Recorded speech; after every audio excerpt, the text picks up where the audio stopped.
Hey guys, welcome to our review of Ultraman Zett! Episode 3. As always, I'm your host, Stratos. Here with me today we have The Cinder Blaze. Dude, welcome back. But once again, before we get started, just wanted to remind you we here stand in full support of the Black Lives Matter movement. So go ahead in the links in the description down below where you can help support the Black Lives Matter movement by signing petitions or donating money. Whatever you do, as long as you do it, absolutely helps. But let's get on with our review, and then we'll get into your comments after we talk about what we thought about it. And I thought this was the best episode that I've seen of it so far.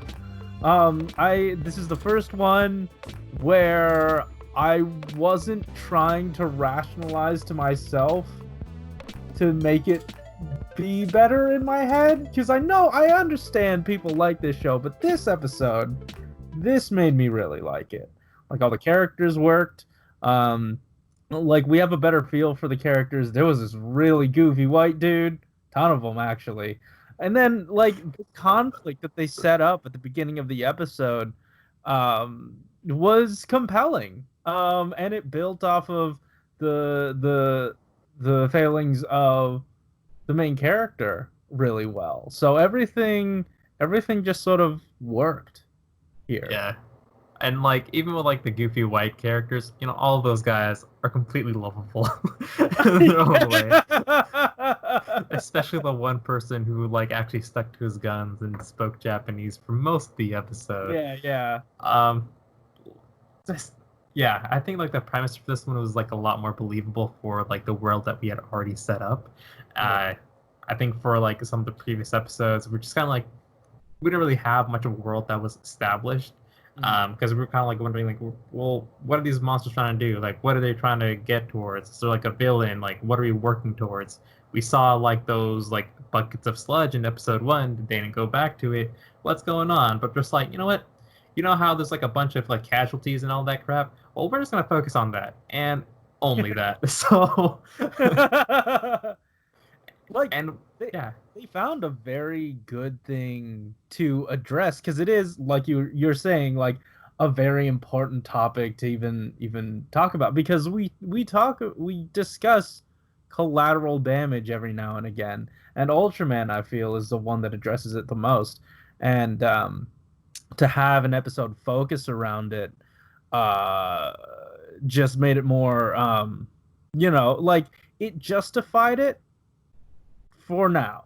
It justified the mistakes and all that stuff for now.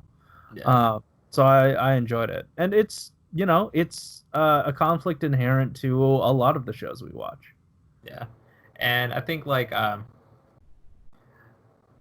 one of like the main like plot threads of this episode was just kind of like justifying like the giant mechs and like their funding for it. And like we have a pretty lovable mech. I'm pretty sure every time Sevenger is like on screen, he just does some adorable things. And when like the white dude at the end of the episode is all like, you know what? He put up a pretty good fight. Even Ultraman was struggling against that thing. Like, Yeah. You guys are putting in good work. We're gonna like fund this project. I was just like, yeah, he did put in a good fight. Good on him. You did a good job, Savenger. We appreciate you. Yeah. Maybe there'll be like a luchador Sevenger coming out pretty soon, because it's apparently what's needed for some of these fights. Like, there's also a chicken coming soon. Yeah. Just out of nowhere. Interesting development cycle that they go through, but it is strange. Like, this is something I'm wondering to all the Ultra fans out there. Has there never been a militarized force with big robot who fight bad guy? Because they said that they were the first ones. Do they just sort of quietly ignore previous canon and just pretend it doesn't exist, while also having all the old Ultraman just floating around? How does that work? I don't know. Would like the continuity of this whole series, because like the white dude didn't mention like Ultraman himself, so apparently there's a lot more. There's got to be at least one more. Yeah, I mean obviously, because they all show up in the coins. So like the Ultraman exists, but did the deeds that they did exist? I don't know. I would like to know. So why don't you tell me in the comments? Yeah. Yeah, good episode. And the stuff with Gun Lady, who's really cool. Yeah. That was a good time. That scene on the rooftop when Oh Zett hell was yeah. asking for the medal was pretty priceless. Like, and Yeah. most of the episode was in like the Ultraman suit and like the kind of kaiju Mm-hmm. set, I guess. Yeah. So I was surprised how long we took on that set, but yeah, it wasn't bad. I liked it. So Yeah, yeah. no. I mean, basically all they have to do is take their film that and then slow it down by 2 times. So they really only have to film for half the time, I'm sure. I don't know how this works. It all looks slow. But yeah. Uh, did you have any more thoughts before we dive into the comments? No, let's head on in. All right. Cool. Let's do that. Let me. Got my code wrong. Okay.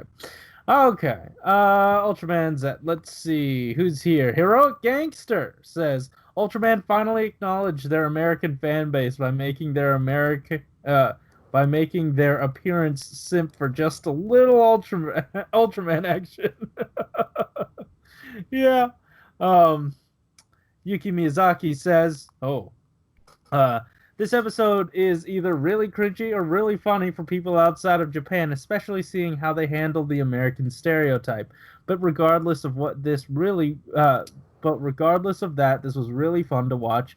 I like how the fight is much longer than the usual Toku fight, but yeah, like Cinder Blaze said in the watch along, it would have been cool if we got more out of suit story, like maybe set the tone or plot for the series besides just finding all the medals. And from the looks of it, we'll be getting more toward the villain side that was introduced before the next episode. So overall, pretty fun episode, although the English is pretty... Yeah. Indeed. It was a... It's hilarious how they didn't have a grasp on either language. Or rather... They probably had a really good grasp on Japanese and were told to give it an accent. And then when they switch to English, they're not so great on. It's hard to flip flop between the languages. So, like, I'll give them that. Yeah, I mean, they did it. They absolutely did it. So that's more than I can do. They did it, and they looked like they were enjoying themselves too. So I couldn't hate them. Oh, absolutely. Yeah, they were having the time of their lives. The Kabuki attack. Oh, yes.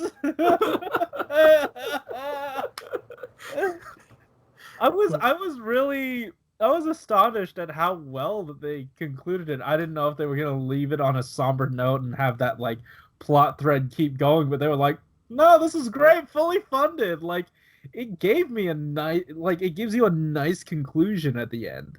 Yeah, I'm pretty sure the Ultraman slammed into that building and like they were just completely unfazed. Apparently all the apartment complexes are brittle. I know. And like everyone left the building but them. I don't know why they decided to stay. It looks cool, sure, but you're gonna die, sir. They're probably too high up, it didn't even matter. That's true. But yeah, all right. So yeah, those were our thoughts about your thoughts about our thoughts on this episode. And if you want to leave more thoughts, there's a comment section down below. And also, we're done.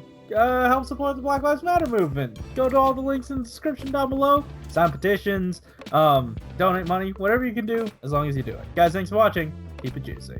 Yep. See ya. That was lovely. What a lovely episode. Yeah, that was.